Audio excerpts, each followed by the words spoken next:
और खबरों की शुरुआत करेंगे उस अहम खबर के साथ जिस पर लगातार हमारी नजर बनी हुई है। बिलासपुर के घुमारवी में ईवीएम को लेकर बवाल है कि बढ़ गया है। कांग्रेस कार्यकर्ता स्ट्रांग रूम के बाहर पहुंचकर प्रदर्शन कर रहे हैं। घुमारवी के स्वामी विवेकानंद गवर्नमेंट कॉलेज को स्ट्रांग रूम बनाया गया है, जहां कार्यकर्ता प्रदर्शन कर रहे हैं। कांग्रेस उम्मीदवार राजेश धर्माणी ने स्ट्रांग रूम में पत्रकारों की एंट्री और ईवीएम में छेड़खानी का आरोप लगाया है, जिसे प्रशासन गलत बता रहा है। लेकिन अब कांग्रेस के कार्यकर्ता यहां पहुंचकर नारेबाजी और प्रदर्शन कर रहे हैं।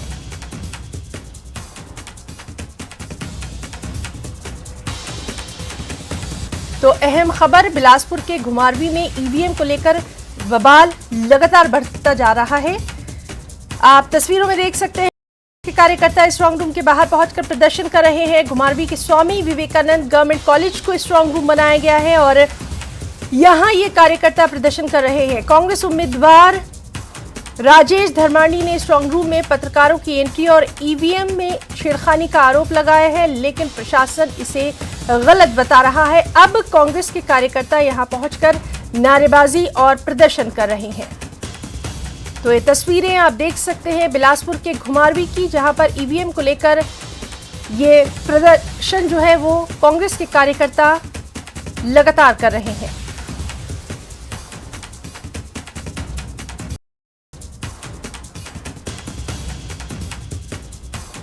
अहम खबर, घुमारवी के स्वामी विवेकानंद गवर्नमेंट कॉलेज को स्ट्रांग रूम बनाया गया है, जहां कार्यकर्ता ये प्रदर्शन कर रहे हैं। आपको बताएं कि कांग्रेस उम्मीदवार राजेश धर्माणी ने स्ट्रांग रूम में पत्रकारों की एंट्री और ईवीएम में छेड़खानी का आरोप लगाया है।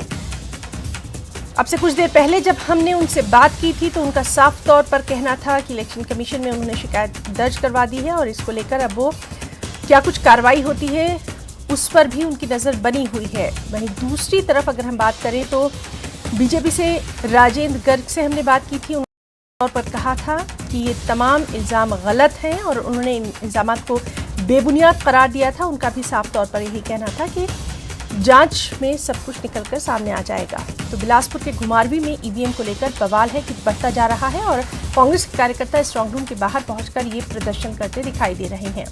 आपको बताएं कि घुमारवी के स्वामी विवेकानंद गवर्नमेंट कॉलेज को स्ट्रांग रूम बनाया गया है और अब आप देख सकते हैं कि किस तरह वहां कांग्रेस के कार्यकर्ता प्रदर्शन कर रहे हैं।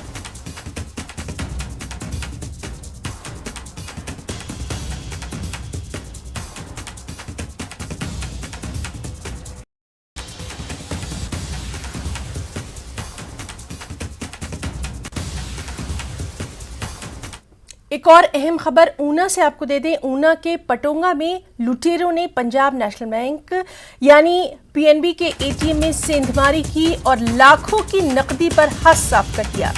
ये वारदात बीती रात करीब 12:30 बजे की है, जब लुटेरों ने एटीएम मशीन के एक हिस्से को कटर से काटने के बाद उसमें रखा कैश लूट लिया। मामले की सूचना मिलते ही पुलिस टीम ने घटनास्थल का मुआयना किया, सीसीटीवी फुटेज को अपने कब्जे में ले लिया। मामले की जांच शुरू कर दी गई है। जांच में एटीएम से करीब 10 लाख की लूट होने की जानकारी मिली है। तो एक और अहम खबर ऊना के पंडोगा से, जहां लुटेरों ने पीएनबी के एटीएम में सेंधमारी की, लाखों की नकदी पर हाथ साफ किया। ये वारदात जो है कल रात करीब 12:30 बजे की है, जब लुटेरों ने एटीएम मशीन के एक हिस्से को कटर से काटने के बाद उसमें रखा कैश लूट लिया। मामले की सूचना मिलते ही पुलिस टीम ने घटनास्थल का मुआयना किया। सीसीटीवी फुटेज जो वहां एटीएम में लगे होते हैं उसको उन्होंने कब्जे में लिया। मामले की जांच शुरू की और शुरुआती जांच में ये सामने आया है कि एटीएम से करीब 10 की लूट होने की जानकारी मिली है।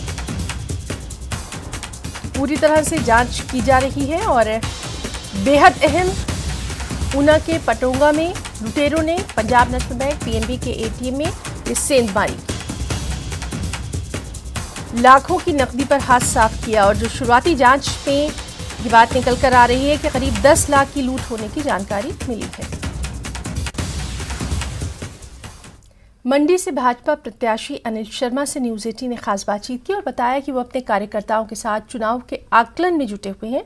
लोगों का अच्छा फीडबैक उन्हें मिला है, लेकिन वो कर्म कर भरोसा रखते हैं। उन्होंने उम्मीद जताई कि टक्कर केवल भाजपा और कांग्रेस में ही होगी।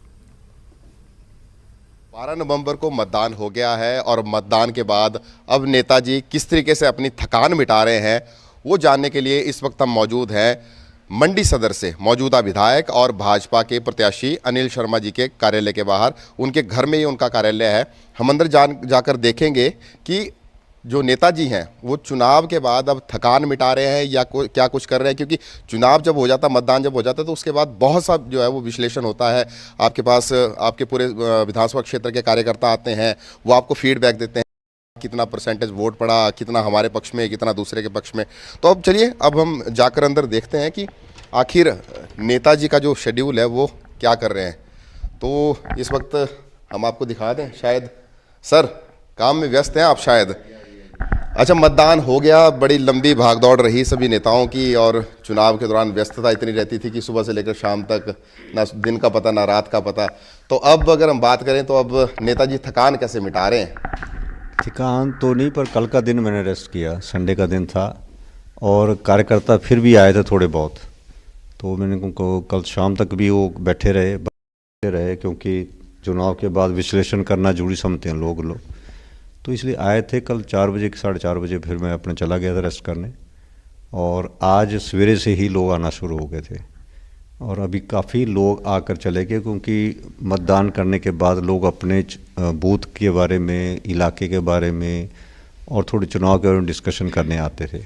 कार्यकर्ता आपके पास पिछले कल भी आपने बताया कि लोग आए, आज भी आपके पास लोग हम देख रहे हैं कि इस वक्त लोग यहाँ पर मौजूद ही हैं और शायद आपको फीडबैक देने ही आए हैं। तो क्या कुछ मंथन में निकल कर सामने आ रहा है? क्या फीडबैक मिल रही है, पॉजिटिव, नेगेटिव या फिर कड़ा मुकाबला रहा इस बार? फीडबैक जो है वो तो मैं क्योंकि इतने चुनाव लड़ा हूँ और मैंने लोगों का मूड देखा है, फीडबैक के हिसाब से भी अच्छा फीडबैक आ रहा है। और दूसरा मुझे लोगों के बारे में मैंने देखा है कल जो परसों जो चुनाव के दिन, तो एक अच्छा रिस्पांस था।